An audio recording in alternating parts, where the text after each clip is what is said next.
जय श्री कृष्णा दोस्तों। हर हर महादेव। कैसे हैं आप सब? स्वस्थ और सुरक्षित होंगे। दोस्तों, आप जानते हैं, जिस घर में घर के मेंबरों में आपसी वैरमनस्य होता है या क्लेश ज्यादा होता है, वहां लक्ष्मी कभी भी स्थिर निवास नहीं करती। जहां गंदगी होती है, सफाई नहीं होती, स्वच्छता नहीं होती, उस घर में लक्ष्मी निवास नहीं करती। जिस घर से गाय के लिए रोटी, पक्षियों के लिए दाना और चींटियों के लिए मीठा घर से नहीं निकलता, उस घर में लक्ष्मी निवास नहीं करती।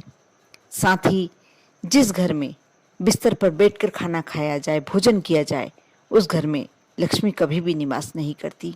क्योंकि ऐसा कहा जाता है, जो बेड पर बैठकर भोजन करता है वह मां अन्नपूर्णा का अपमान करता है, और ऐसे घर में कभी भी लक्ष्मी अपना निवास नहीं बनाती। बहुत सारे ऐसे छोटे छोटे बातें हैं जो आप यदि ध्यान में रखें तो आप पर माँ लक्ष्मी की कृपा अवश्य होगी। कोशिश करें कि घर में क्लेश ना हो। कोशिश करें आप बिस्तर पर बैठकर भोजन ना करें, और यह भी कोशिश करें कि आप किसी भी माध्यम से कैसे भी थोड़ा सा एक रोटी गाय के लिए निकालें। यदि हो सकता है तो घर की अंतिम रोटी आप कुत्ते को दें। थोड़ा सा मीठा कुछ भी चींटियों के लिए अवश्य डालें। जब भी डाल सकते हैं, ऐसा नहीं कि प्रतिदिन डालना आवश्यक है। आप सप्ताह में एक बार, महीने में एक बार कोशिश कीजिए।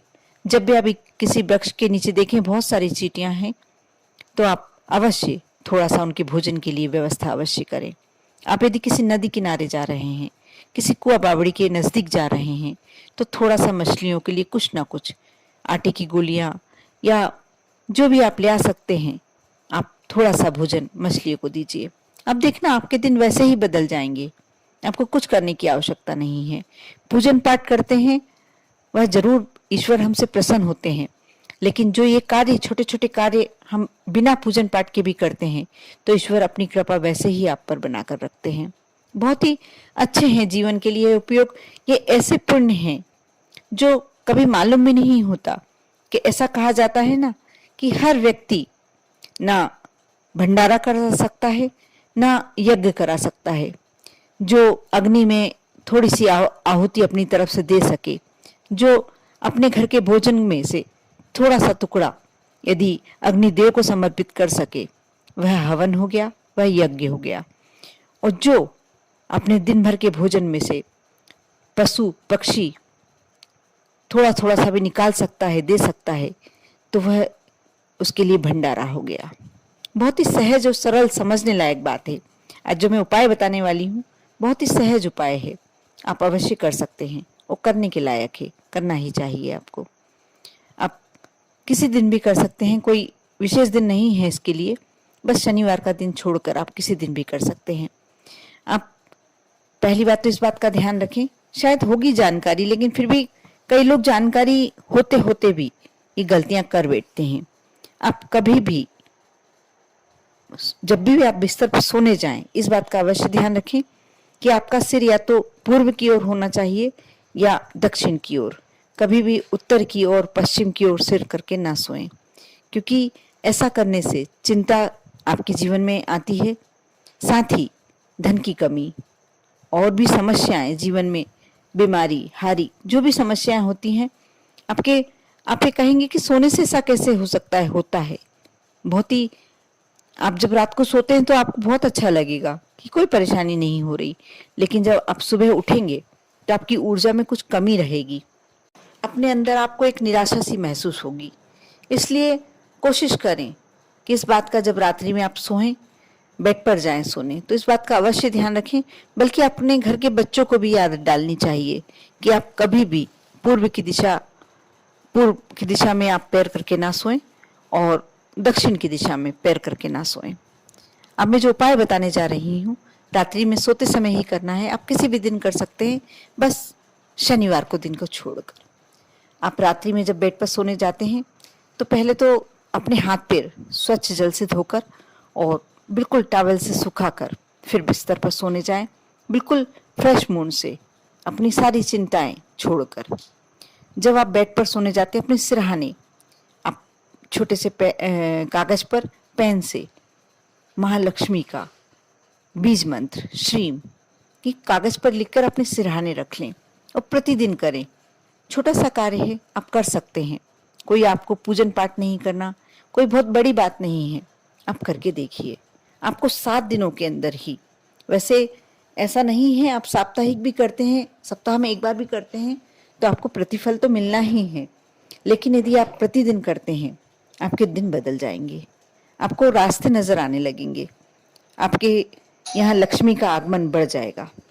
दोस्तों, सुनने में बहुत छोटा सा उपाय है, लेकिन इसका प्रतिफल बहुत ही अच्छा मिलता है, बहुत ही अच्छा परिणाम मिलता है आपको।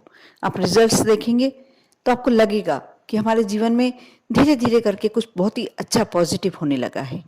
आप कर कर देखें, श्रद्धा और विश्वास कर कर। आपको जो भी बातें बताई गई है, आप यदि आपके घर में कोई बुजुर्ग है तो आप उनसे पूछ कर देखिए कि 100% सारी बातें सही हैं। क्या होता है, पहले के समय में क्या होता था कि परिवार संयुक्त होते थे। हमारे घर में हमारी दादी नानी हुआ करती थी, वह हमें ये सब बातें जानकारी दिया करती थी। बैठे बैठे कहानियों के माध्यम से, बैठे बैठे कथाओं के माध्यम से बातें हमें मालूम होती थी। लेकिन अब धीरे धीरे एकल परिवार होते जा रहे हैं। घर के बड़े हम, और यदि होते भी हैं तो वह किसी ना किसी कारण से हमसे ये बातें शेयर नहीं कर पाते हैं। हम अपने आप में इतने बिजी होते हैं, हमारे बच्चे इतने व्यस्त होते हैं, कभी मोबाइल में, कभी टीवी में, कभी कंप्यूटर में। तो ये सारी बातें जो हमें जानकारियां आवश्यक होती हैं, वे हमारे घर के बड़े दे ही नहीं पाते। और ये जानकारियां सभी के लिए बहुत जरूरी है।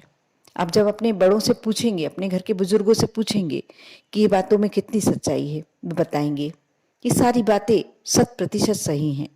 क्योंकि जो जिसके घर में ये कार्य होता है, उसके घर में कभी भी धन की कमी नहीं होती, बीमारी बहुत कम आती है, आती भी है तो बहुत जल्दी स्वास्थ्य में अंतर होने लगता है, परिवर्तन होने लगता है।